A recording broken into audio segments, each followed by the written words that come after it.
Hi! Welcome back to Anitha mini vlogs. ఎలా ఉన్నారు మీ అందరూ? కామెంట్ సెక్షన్‌లో కామెంట్ చేసేయండి. నేను చాలా బాగున్నాను. ఇదొచ్చేసి ఒక నేరేడు పళ్ళ స్టోరీ. ఆఫీస్‌కి వెళ్ళేటప్పుడు మాకు వెళ్ళే దారిలో కొన్ని నేరేడు చెట్లుంటాయి. అంటే కొంతమంది అల్ల నేరేడు అంటారు అలా. మేమైతే నేరేడు పళ్ళు అంటాం. సో, ఆ చెట్లు చాలా ఉంటాయి మా ఆఫీస్‌కి నియర్‌లో. ఎవ్రీడే వెళ్ళేటప్పుడు అబ్బా! ఎంత బాగున్నాయి, కోసుకుంటే బాగుండు, తీసుకుందాం అలా అనుకుంటూ ఉంటాం. బట్ అవంతా కొంచెం ఇండస్ట్రియల్ ఏరియా కదా! చాలా కంపెనీస్ అన్నీ ఉంటాయి. ఎంప్లాయీస్ అందరూ అక్కడ తిరుగుతూ ఉంటారు. సో, ఎప్పుడూ వెళ్దాం తీసుకునేంత ట్రై చేయలేదు.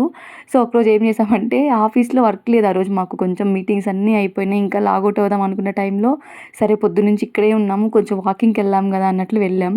ఎవ్రీడే నార్మల్‌గా మేము ఆఫీస్ సరౌండింగ్స్‌లోనే ఆఫీస్‌లోనే ఉంటాం. మా ఆఫీస్‌లో చాలా స్పేస్ ఉంటది. మీరు ఆల్రెడీ లాంగ్ వీడియోస్‌లో చూసుంటారు. సో, అక్కడక్కడే వాకింగ్ చేస్తుంటాం. బట్ ఫర్ ఎ చేంజ్ కొంచెం బయటికెళ్దాం, ఆ చెట్లుండే సైడ్ అటు వెళ్దాం కదా అన్నట్లు వెళ్ళాము. వెళ్తే కరెక్ట్‌గా మేము వెళ్ళే టైంకి అక్కడ కొంతమంది కోసుకుంటున్నారు. అంటే ఆ నియర్‌గా ఉండే కంపెనీస్‌లో వాళ్ళు ఎంప్లాయీస్ వచ్చి కోసుకుంటున్నారు.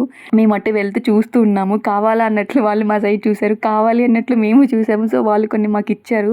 అవి తీసుకొచ్చి నీట్‌గా ఆఫీస్‌లో క్లీన్ చేసుకొని తిన్నాము. టేస్ట్ అయితే చాలా చాలా బావుందసలు. ఎవ్రీడే అటు వెళ్ళేటప్పుడల్లా అనుకుంటాం అబ్బా! తీసుకుందాం, తిందామని. ఫైనల్లీ ఆ రోజు తినేసాం. ఎంతైనా కొనుక్కొని తినే వాటికంటే ఇలా చెట్ల మీద నుంచి తీసుకునేవి చాలా టేస్ట్ ఉంటాయి కదా!